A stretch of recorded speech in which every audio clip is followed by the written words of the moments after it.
Hello there friends and welcome. For today's BG3 guide we have at last a College of Lore Loremaster Bard. The College of Lore is unique in that it allows your character to become pretty much the most versatile spellcaster of them all, with access to multiple spells from almost any other class, including class unique ones like from Warlock. And we'll get to do it all with a focus on powerful crowd control spells to easily trivialize entire enemy packs at once, and of course damage spells as well, both single and area of effect. Even most of the powerful summons if you so want.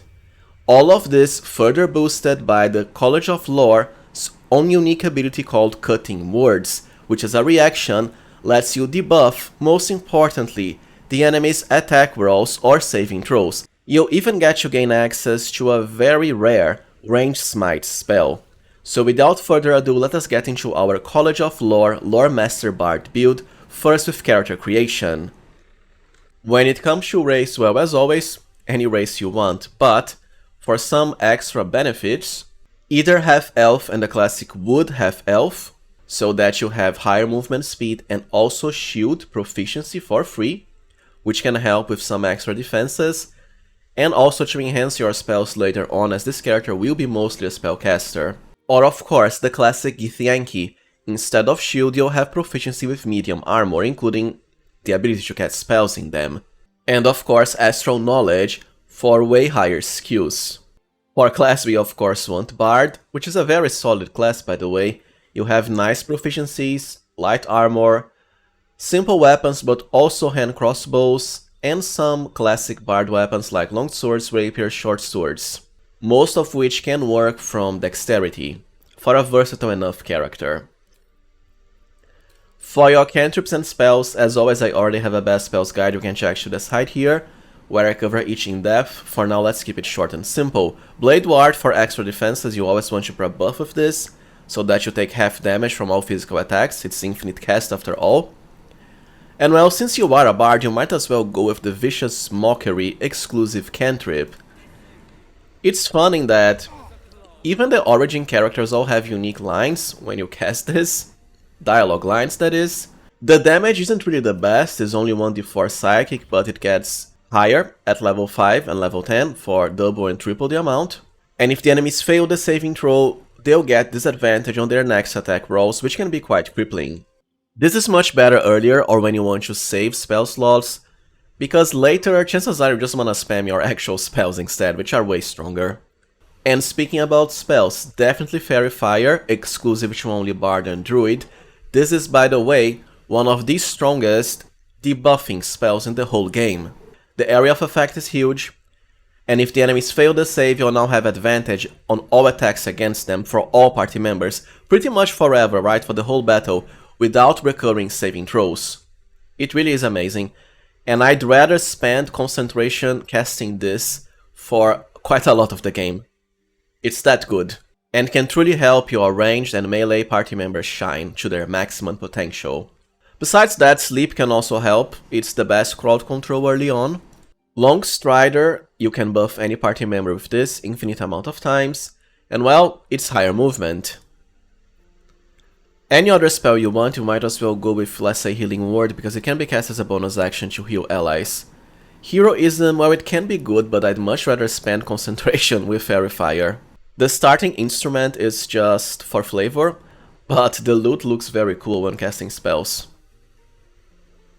And as far as your ability scores, Charisma is our most important stat, after all we are a Charisma-based caster. Plus this way you can also be quite powerful at the main dialogue skill checks, Persuasion, Intimidation and Deception, for the classic party phase, very fitting for a bard. Therefore start with 17 Charisma by assigning a +2 at character creation.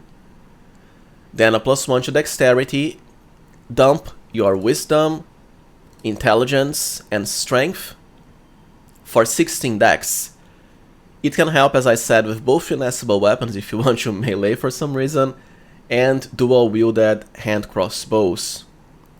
But most importantly for initiative. After all, as a spellcaster, if you act first, you just destroy the entire enemy pack, or most of them anyways. 14 Constitution as usual for nice enough hit points, and well, the remaining points might as well go in Wisdom, as always, just for some higher skills. Speaking about skills, as I said, the main dialogue ones, Deception, Persuasion, and Intimidation. Later at level 3, when you become a lore bard, you'll get to replace a few of these anyways. But besides that, ideally, Insight and Perception, because they are the second most used dialogue skills, especially Insight. Therefore, go with a background that lets you get all of these skills at once. For example, Guild Artisan has both Insight and Persuasion. This way, you'll have one remaining skill proficiency for either Perception or Performance. Performance, well, it is a classic bard skill, but there are not that many checks at all about this in the game. But you can go with it if you want. Insight, though, it's definitely better than Perception.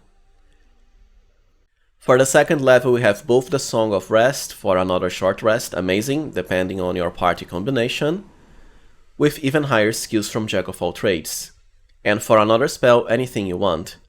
Might as well pick like Speak with Animals for some flavor and extra dialogue. Level 3 is when we at last enter the College of Lore class, and also when we get our first unique ability, Cutting Words. As I explained before, with this, you can debuff the enemy's, well, most importantly, attack rolls or saving throws with an amount that increases based on your bard class levels. It can even go as high as 1d10 later on. It costs a reaction, right, so it's limited to once per turn. The only issue I have with this is that while it's a potent ability, and quite fun to use because your character also has unique dialogue for it, just like the Vicious Mockery cantrip, it doesn't seem to work with some area of effect spells when cast from your character themselves, right, the bard. For example, Fairy Fire or Hypnotic Pattern. On the other hand, it works amazingly for single target ones, including multiple hit single target spells like Hold Person. Allies can benefit from this as an area of effect, however. We also have second level spells now. You can kinda go with anything you want, because as I said, you'll just be spamming Fairy Fire mostly. But Cloud of Daggers can help for AoE damage, it's just that it's also concentration. Hold Person is great, however, you might as well pick it now, but it gets better and better with each new spell's level, as you can upcast it for more targets hit at once. Also at level 3 you can change your skills, because Bard will automatically get Persuasion, Perception, and Insight from the class, right? I'd still go with Persuasion because it's even more skill points and the main dialogue skill. Deception is not that needed, you already have more than enough. So let's get Insight now, as we have lower Wisdom than Charisma for higher bonuses. And well, just Intimidation, plus any other skills you want like Acrobatics, even Sleight of Hands if you want this character to handle traps and locks. At level 4, any other cantrip you want, either Friends or Light, and any other spell. And as far as your first feat, well, Alert is my preferred pick as usual, because as a spellcaster build, well, if you act first, you just crowd control everything to submission, and at the next level, you'll be getting one of the ultimate crowd control spells, plus the best damage one at level 6. So it only gets better and better from here onwards. But there's always ability improvement and charisma for higher DC and skills. Sharpshooter is something you can pick if you want more ranged potential, it's just that the Lore Bard does not get a second attack per action at level 6, unlike the Valor and Swords Bard. Therefore, I think it's kind of a waste, right? I'd rather spend my action using spells. Dual Wielder I'm using enough can work for this build, but I'd rather save it for later when we actually get casting booster gear that's worth dual wielding. So for me, Alert. Level 5 means a more powerful Cutting Words, with of course our Bardic Inspiration restored on short rests, which does count for Cutting Words as they cost a use. And level 3 spells, which are busted good, especially Glyph of Warding, usually shared only with the Cleric class. I apologize because I didn't really cover this in my best spells guide. Back then I just didn't know how extremely powerful it was. But to put it simply, it's great for both damage and crowd control. The area of effect is decent, it can hit multiple enemies with an element type of choice, but the best effect is definitely the crowd control variant for Sleep, because it makes enemies asleep for 2 whole turns, and, unlike almost any other crowd control spell in the game, will not require concentration, which means you can combine it with other powerful spells like, let's say, Call Lightning for both crowd control and damage on the same turn. The only weakness is the not so huge area of effect, at least not like Hypnotic Pattern. Therefore, you can also replace a spell now, such as, let's say, Sleep, or Cloud of Daggers, anything else you want, for Hypnotic Pattern on the same level, just so if you wanna hit all the enemies at once. In some battles you can do that. For other battles, however, most of them even Glyph of Warding is more than enough. Level 6 is huge for a Lore Bard because it's when we get our most unique ability, the earlier access to magical secrets. Normal bards only get this at level 10.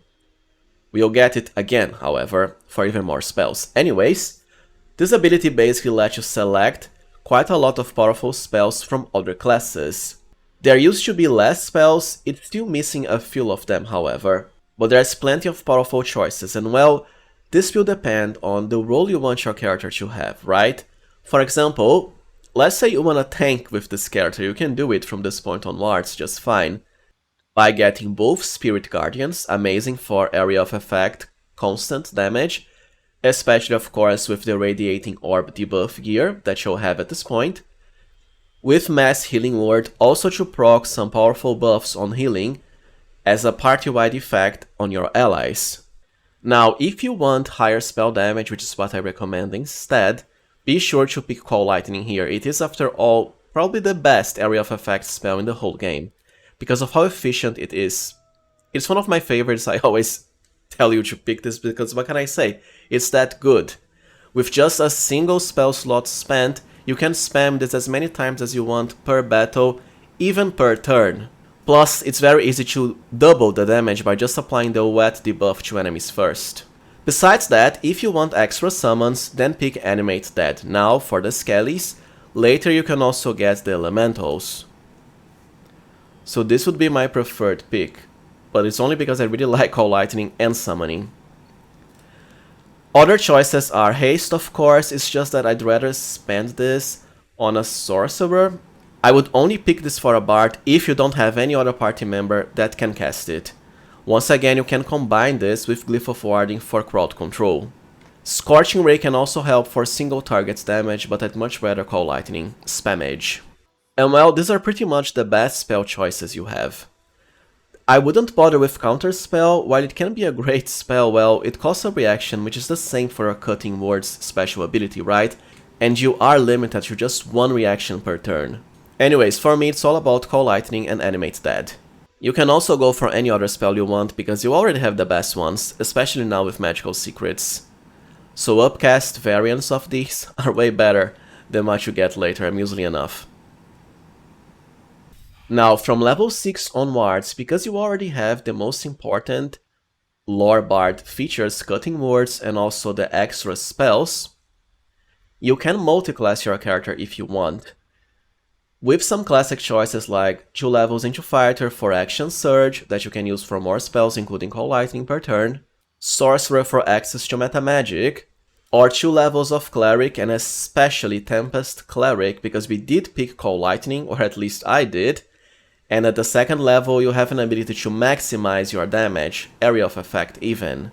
And here's the thing, so long as you don't multiclass into something that doesn't progress spellcasting, like Fighter, Paladin and Ranger do, starting from the second level onwards, you will still retain access to level 6, 4 and 5 spell slots. You just won't learn newer spells, but it doesn't matter because you just want to upcast Call Lightning, Fairy Fire, Glyph of Warding, Hold Person, the great spells you already have anyways, they are that good.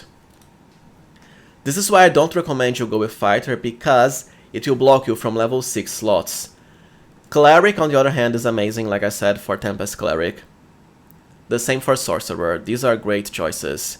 Just remember that at level 10 you have more magical secrets, therefore I think Cleric is the best multiclassing option here, because at just 2 levels, unlike the 3 levels from Sorcerer, well, you'll have all you need and want from Cleric, Tempest Cleric that is, while still getting all the Lore Bard abilities.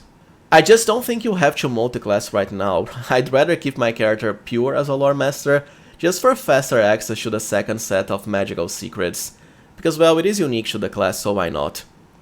But like I said, Cleric is a viable option now if you want. Anyways, you also have level 4 spells now, but as I mentioned before, they're very poor in comparison to upcast variants of earlier spells. Go with whatever you want. For level 8, any other spell, and for the second feat, another reason I wanted to remain pure for faster access, ability improvement and charisma of course for maximum DC. For level 9, level 5 spells are also subpar, might as well pick Hold Monster or Mass Cure Wounds. And level 10 at last is when we get our second magical secrets, which of course opens up even up to level 5 spells at this point, as opposed to the level 3 ones we had way earlier. Ideally, what you want is first Conjure Elemental.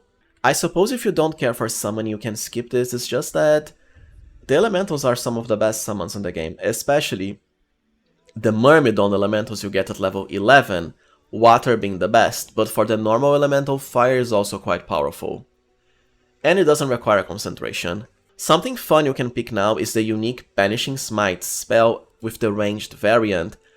I don't think any other class in the game has access to this at all, besides Bard. This does cost both a normal and a bonus action like most smites, and well, it will do quite a massive amount of extra force damage, that's 5d10, so chances are you will one-shot most enemies with this. Plus, if they fail a save, they'll also be banished to another plane of existence, so they're kinda doomed regardless. It's just that remember, we don't get extra attacks per action with a Lore Bard. Ice Storm is also a viable choice. It's not as good as Call Lightning, but it's a pretty huge area of effect and double damage if the enemy is wet first. Well, just go with whatever you want, but my preferred pick is Conjure Elemental, and also Banishing Smite because it is unique. Even if I'm kinda just spamming Call Lightning or Glyph of Warding for most of the game anyways. Any other cantrip now. You also get more skill proficiency, even Bard is the king of them all. Well, might as well increase Deception and Intimidation even further. From this point onwards, as I said, you can go with the classic Cleric and also the Tempest Domain for maximum Call Lightning damage, or just keep your character pure, which I will do for the last feat. You are most likely one-shotting enemies with Call Lightning after they're wet anyways. So it's not like the Tempest boost is that important. Plus you have other party members. Anyways, level 6 spells are also poor for Bard. You might as well pick Irresistible Dance because it fits the character, but nowadays it will offer saving throws on recurring turns, as per the most recent patch 4. And for level 12 and our last feat, Dual Wielder amusingly enough because at this point we can dual wield both the best staff in the game with the best spellcasting boosting dagger, as I will show you in the gear section, for maximum spell damage and spell DC, and whatever other spells you want. Alright, now let us cover gear for our Loremaster Bard, and well, it's the classic package for full spellcasters, as it's where I think the build excels at. So for helmets, for Act 3, ultimately the Hood of the Weave for the highest boost to spell DC. For the first act, however, you might as well go with the Warped Headband of Intellect to well increase your int, which means higher skill checks, some of them anyways. For the second act, however, just the classic Fistbreaker Helm for higher spell DC and initiative. Cloaks don't matter for this build at all until Act 3, which is when you get the Cloak of the Weave for more spell DC. As far as armor, Bards can always equip light armor. Meanwhile, if you went with Githyanki, you'll have medium armor as well. But honestly, I'd rather focus into higher DC for more damage and crowd control effects, so for Act 1, the Proctity Sparks Wall. You can even have this equipped on the second act as well, it's really good. But for the last and final act, the Armor of Landfall, so you also have some nice AC bonuses. Amusingly enough, you can even go with Helldusk armor if you want, because it does not require heavy armor proficiency at all, while still providing the best heavy armor AC bonus. For gloves, ultimately Helldusk, but there's also the Netherstone gloves, both will increase your spell DC. This is Act 3. For the first and second acts, well, Wondrous Gloves will increase your AC and is Bard unique in that it also provides an extra bardic inspiration, which you can use, well, for anything you want, including more uses of cutting words. Or just the classic gloves of missile snaring to prevent ranged damage. The Spellmite gloves can also work if you picked, let's say, Scorching Ray or another spell that requires attack rolls as a magical secret. Boots don't really matter, I just went with the Disintegrating Nightwalkers for Misty Step. For amulets, ultimately Amulet of the Devout for the highest spell DC boost.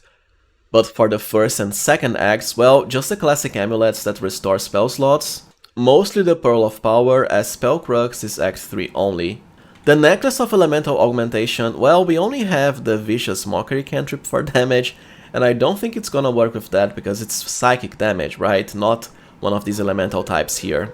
Another option is the Amulet of the Harpers just for extra defenses, because the shield spell is really good. For rings, Callous Glow, as it's one of the few sources of extra spell damage.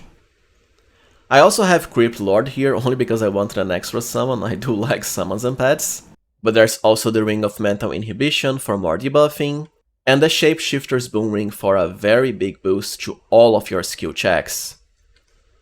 Now let us cover weapons and quick slots or consumables. Very early in the game for Act 1 and even most of Act 2, I would rather just go with Melf's First Staff for the bonus to spell DC, and for the offhand you can go with any shield you want for higher AC, if you went with the half-elf race, or humans. For the second act, however, Catherick Shield is the best for even more spell DC. Now for Act 3, however, this is when dual wielding becomes really good, because we can combine the legendary staff, Marco Gear for higher spell DC and damage, especially the Bolts of Doom Lightning variant for Cold Lightning, with the Rhapsody Dagger for more spell damage and even spell DC. You cannot dual wield these weapons without the feat, because they are of different types. For the ranged weapons, well, if you want to attack, then you might as well go with dual hand crossbows, right, because you then have a use for your bonus action, even as early as level 1. It's just that you won't really get that many attacks per action with this build, because once again, lore bards don't get the extra attack at level 6. Otherwise, if you don't care for ranged attacks, just keep to the bow that increases initiative, you can find it as early as Act 1. And as far as consumables, I do prefer the Elixir of Bloodlust because, well, an extra action is amazing regardless of your build type. Ideally for more Cold Lightning spammage or more crowd control effects, whatever you want. Well friends, so this was it for my Loremaster College of Lore Bard build. If you found this guide useful as always, please remember to like, subscribe and also consider becoming a channel member if you can. Your support is highly appreciated. Thank you for watching and see you next time, friends.